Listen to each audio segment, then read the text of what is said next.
Hello students, देखो आप आज अपन लोग एक नया चैप्टर स्टार्ट करने जा रहे हैं क्लास 10th का अर्थमेट्रिक प्रोग्रेशन। ठीक है, जिसको अपने शॉर्ट फॉर्म में एपी बोला जाता है। क्लियर?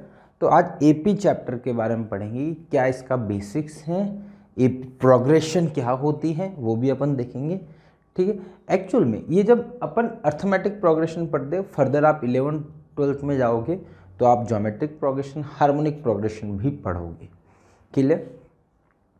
तो देखो, सबसे पहले बात करते हैं, कुछ वर्ड्स हैं, 2-3 वर्ड। एक लेता हूं सीक्वेंस।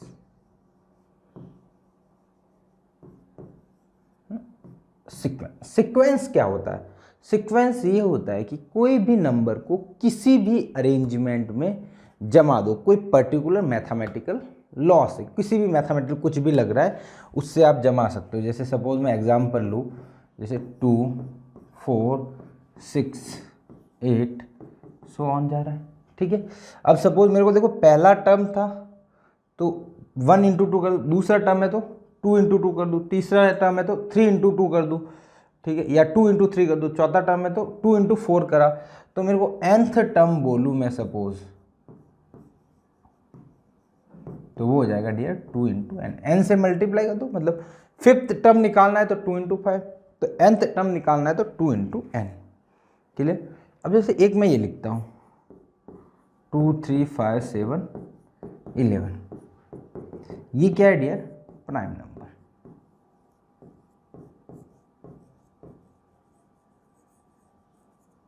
क्लियर? ये प्राइम नंबर से। ठीक है, तो ये भी एक सीक्वेंस का पार्ट है। क्लियर? और कोई एग्जाम्पल लिखना चाहते हो तो और भी एग्जाम्पल लिख सकते हो, जैसे 1, 4, 9, 16, है ना, सो ऑन। तो इसमें मैं nth टर्म निकालना चाहूँगा सपोज, तो क्या हो रहा है, जो भी पोजीशन है उसका स्क्वायर कर रहे हो तो आपका आ जाएगा n की पावर 2। ये आपकी सीक्वेंस होगी। ठीक है, ये कंप्लीट आपकी सीक्वेंस है। ठीक है, ये तीनों ही आपका सीक्वेंस का ही पार्ट है, तो ये होती है सीक्वेंस। ठीक है, उसके बाद नेक्स्ट वर्ड आता है सीरीज। ठीक है, एक आता है सीरीज। देखो, सीरीज जो हमेशा होती है ना, वो सेपरेट होती है बाय प्लस।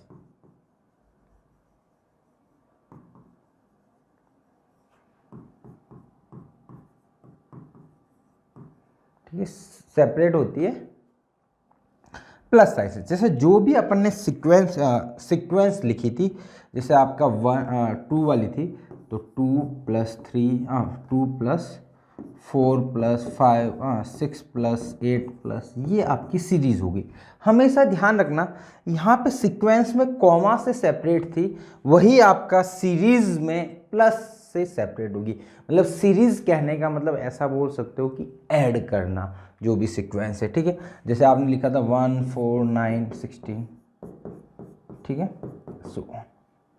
क्लियर? तो ये आपका सीरीज हो गया। ठीक है, तो ये आपका सीरीज को डिनोट कर रहा है। सीरीज का मतलब क्या है? जो भी सीक्वेंस है उसमें प्लस का साइन होना चाहिए, मतलब सीरीज हमेशा प्लस से सेपरेट होगी, माइनस भी नहीं होगा, ध्यान रखना। ठीक है, बाकी चीज़ों जो माइनस भी नहीं हो सकता है प्लस की जगह। ठीक है, ये होता है सीरीज। उसके बाद जो अपन स्टडी करने वाले हैं प्रोग्रेशन।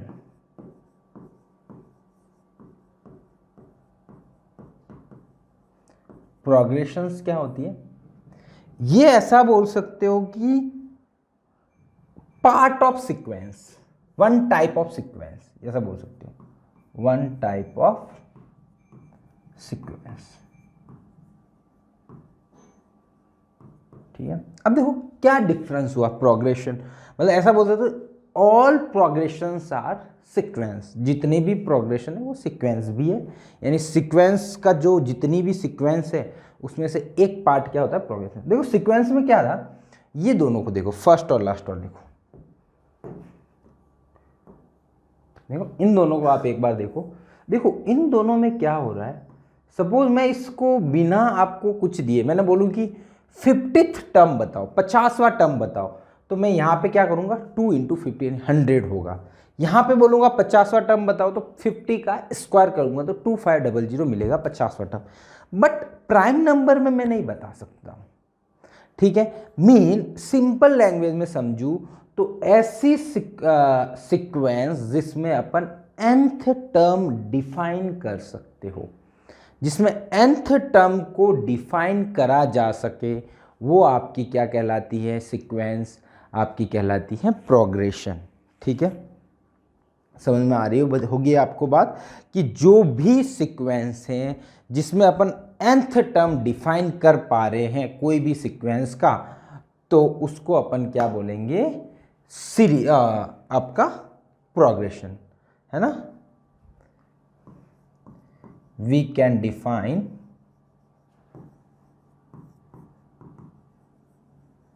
nth टर्म, ठीक है। जैसे एग्जांपल लूं मैं 1 4 9 16 nth टर्म, ठीक है। तो ये हो गया आपका, इसका nth टर्म निकालना है तो n का स्क्वायर कर दो, मतलब 15 टर्म निकालना है 15 का स्क्वायर, जो भी टर्म निकालना है तो क्या करो, उसका स्क्वायर कर दो उस पोजीशन को, ठीक है। सिमिलरली मैं ये ले लेता हूँ, या फिर ये ले लेता हूँ 2 4 8, इसमें थोड़ा ज़्यादा हो जाएगा, ये वैसे ये भी सीक्वेंस ही थी, हाँ प्रोग्रेशन नहीं थी, सिंपल लिख लेता हूँ, चलो ये लिख लेता हूँ 2 4 8 सो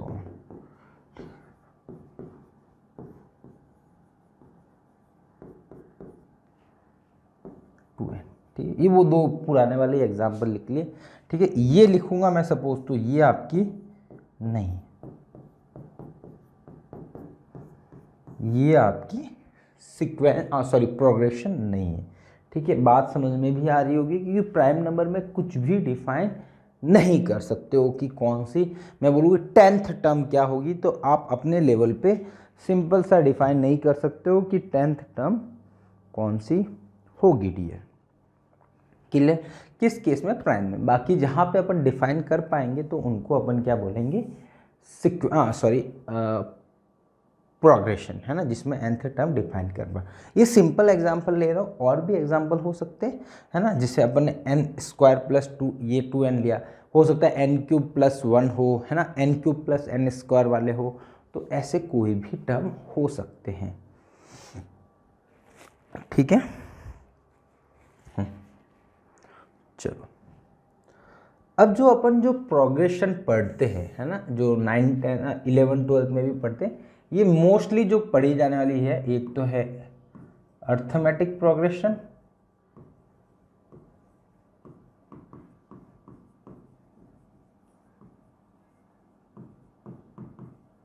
ठीक है। दूसरा है ज्योमेट्रिक प्रोग्रेशन,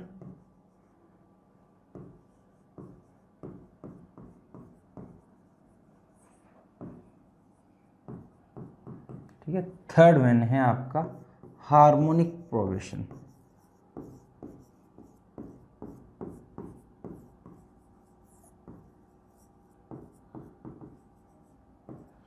ठीक है।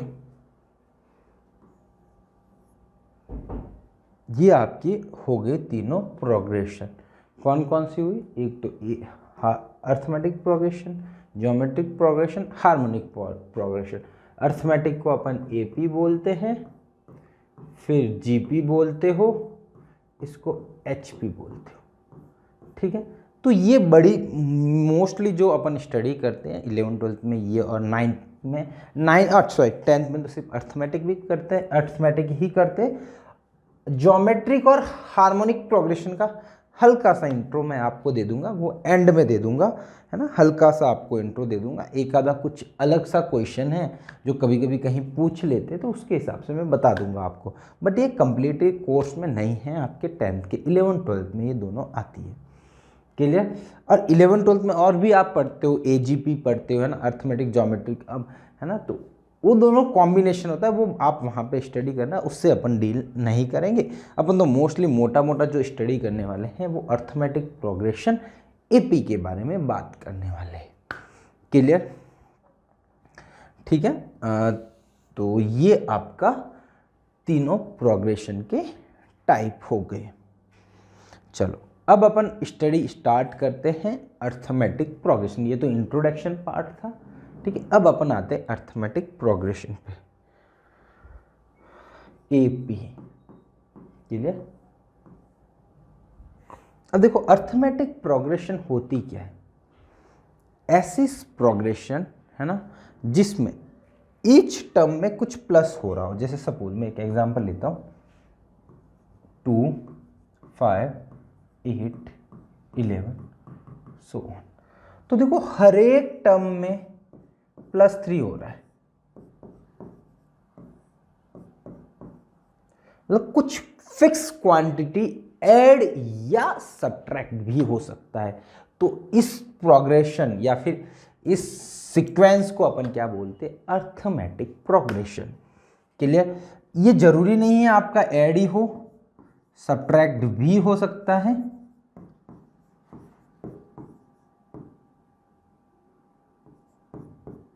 ठीक है, तो ये आपका सब्ट्रैक्ट हो रहा है।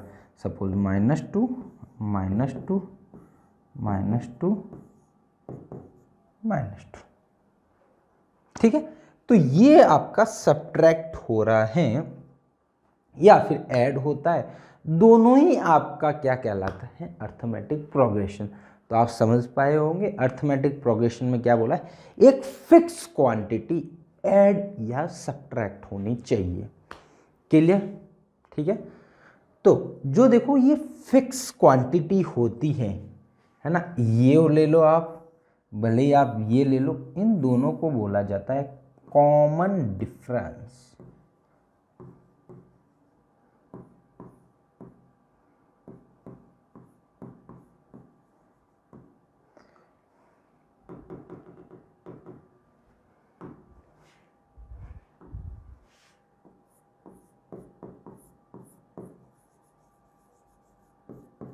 ठीक है, ये दोनों क्या कहलाता है, कॉमन डिफरेंस, जिसको अपन स्मॉल d से रिप्रेजेंट करा जाता है।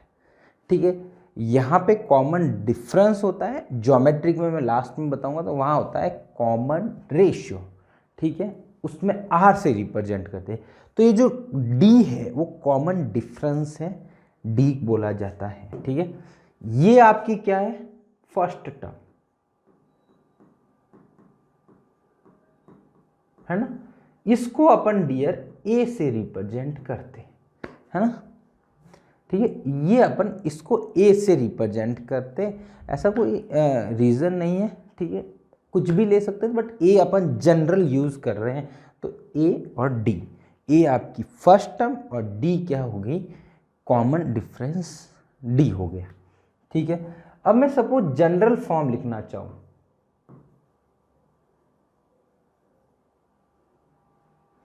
जनरल फॉर्म ऑफ एपी लिखना चाहूँ।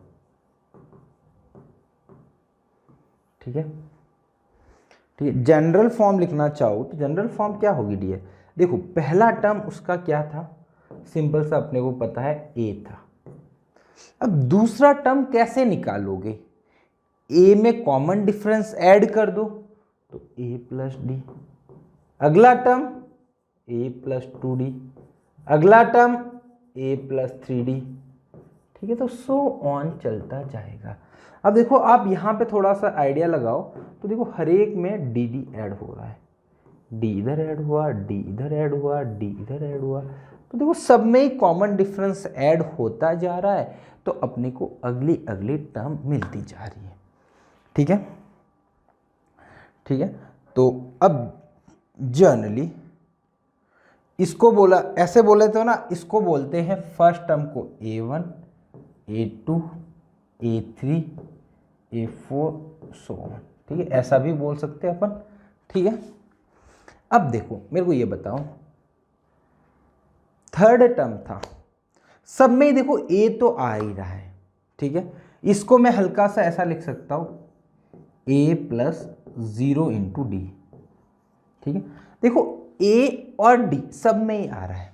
अब देखो d के पास यहाँ पे थर्ड टर्म है, तो देखो यहाँ d के पास क्या है 2, फोर्थ टर्म है तो 3, सेकेंड टर्म है तो 1, फर्स्ट टर्म है तो 0, मतलब ऐसा बोल सकता हो कि d के पास जो नंबर आएगा वो जो नंबर ऑफ टर्म्स निकाल रहे हो, जो टर्म निकाल रहे हो उससे एक कम आएगा। तो मैं यहाँ से सपोज मैं आपको बोलूँ कि मेरे को 15 टर्म बताओ डियर, तो क्या होगा a प्लस 14d होगा क्या? क्लियर?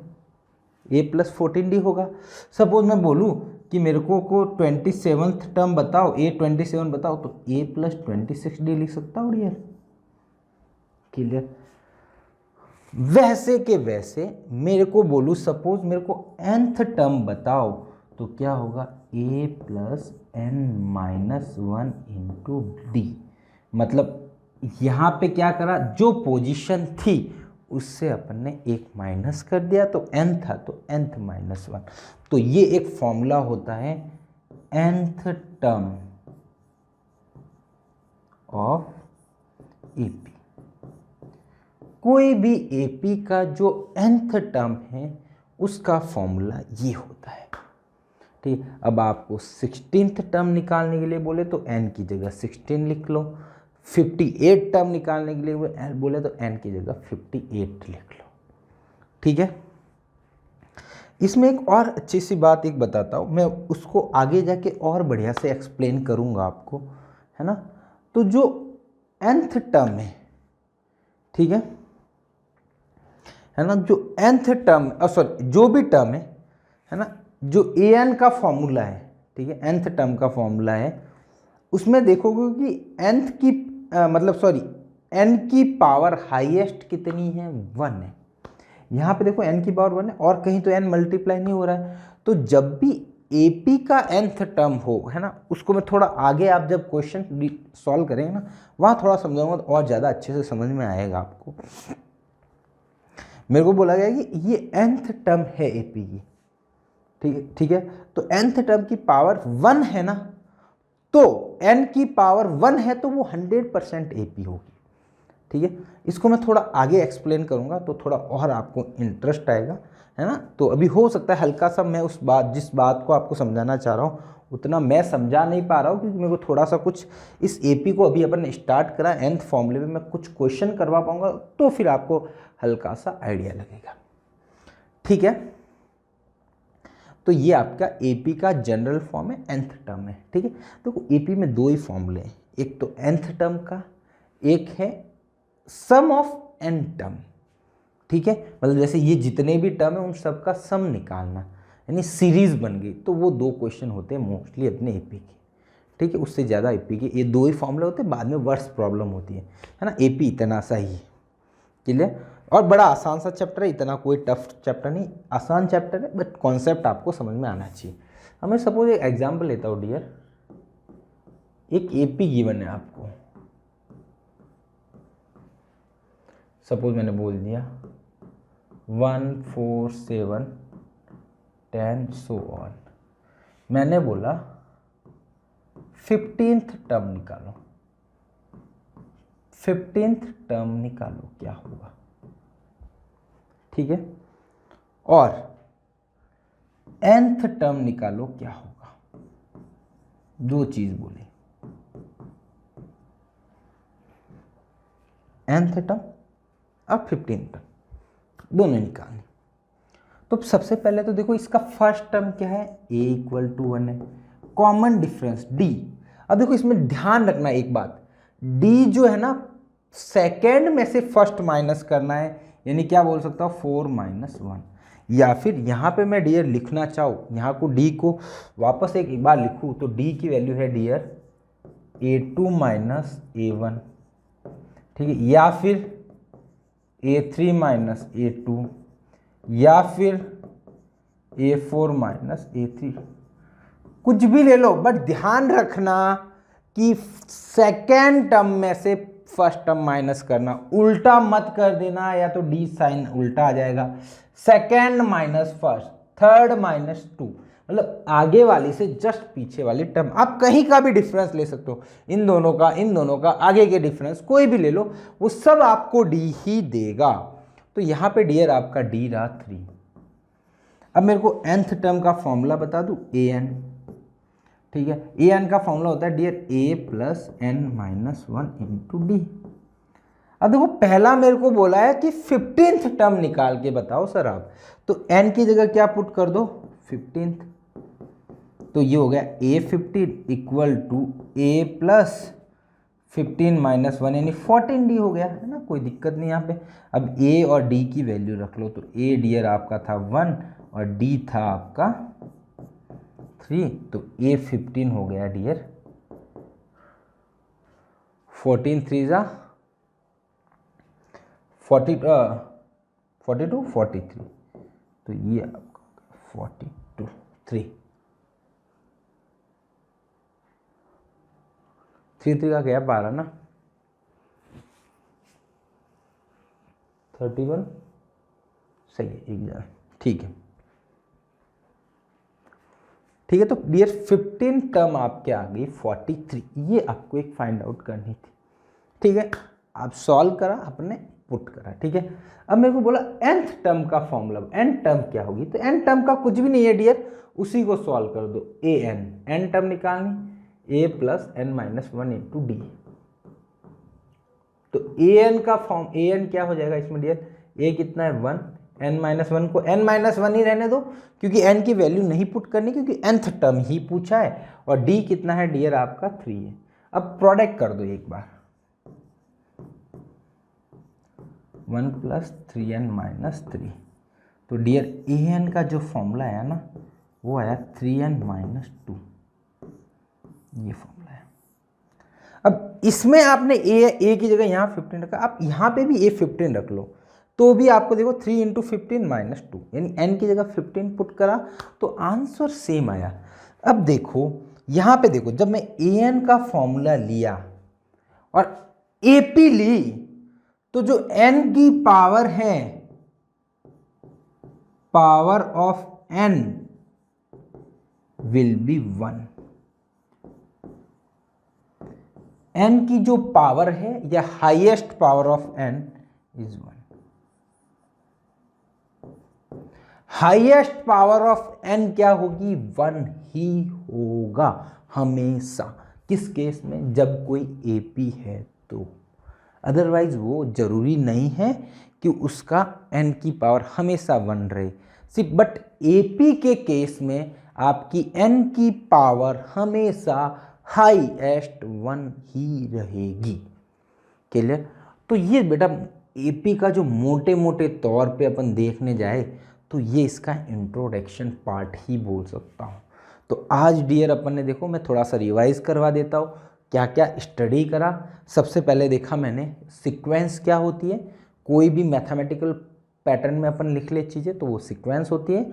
देन देखा सीरीज, सीक्वेंस को प्लस से सेपरेट कर दे, मतलब प्लस लगा दे बीच में, तो मतलब ऐड कर दे तो मेरे को मिलेगी सीरीज। देन देखा प्रोग्रेशन, प्रोग्रेशन क्या होता है, progression is a part of a sequence, जिसमें क्या होता है वो सीक्वेंस जिसका nth term will be defined, n term को अपन डिफाइन कर सकते हैं। ठीक है, एग्जाम्पल भी देखा था, प्राइम नंबर वाली सीक्वेंस प्रोग्रेशन नहीं थी, क्यों, वहाँ पे अपन nth टर्म डिफाइन ही नहीं कर पा रहे थे, ये सबसे बड़ा रीज़न था। क्लियर, उसके बाद अपन ने देखा AP, मैंने प्रोग्रेशन बोला अपन 3 स्टडी करते हैं, AP GP HP है, अर्थमेटिक, ज्योमेट्रिक और हार्मोनिक प्रोग्रेशन। ठीक है, AP अपन 10th में पढ़ते हैं, GP और HP के बारे में थोड़ा सा इंट्रोडक्शन लास्ट में दे दूंगा क्या होता है। ठीक है, फिर अपन देखा था AP क्या होती, AP क्या होती, हर एक टर्म में कुछ एक फिक्स क्वांटिटी ऐड करते जाओ तो जो सीरीज जो सीक्वेंस मिलेगी वो आपकी क्या कहलाती है, AP। क्लियर, AP में अपन ने देखा था फर्स्ट टर्म को A माना था, जो डिफरेंस था उसको D मानते, तो nth टर्म का फॉर्मूला होता है A plus n minus 1 into D। Clear, तो होप आज का लेक्चर आपको पसंद आया होगा, अगले लेक्चर में भी आप कंटिन्यू करोगे। ठीक है, तो आप स्टडी करते रहिए, जो भी डाउट्स वगैरह कुछ भी है अपने टेलीग्राम ग्रुप पे जुड़ जाइए, वहाँ पे आप डाउट पूछ सकते हो। बाकी होप आपको थोड़ा सा लेक्चर पसंद आया होगा। ठीक है, मैंने अच्छे से पढ़ाने की ट्राई करी है। क्लियर, तो मिलते हैं अपन नेक्स्ट लेक्चर में। Thank you so much.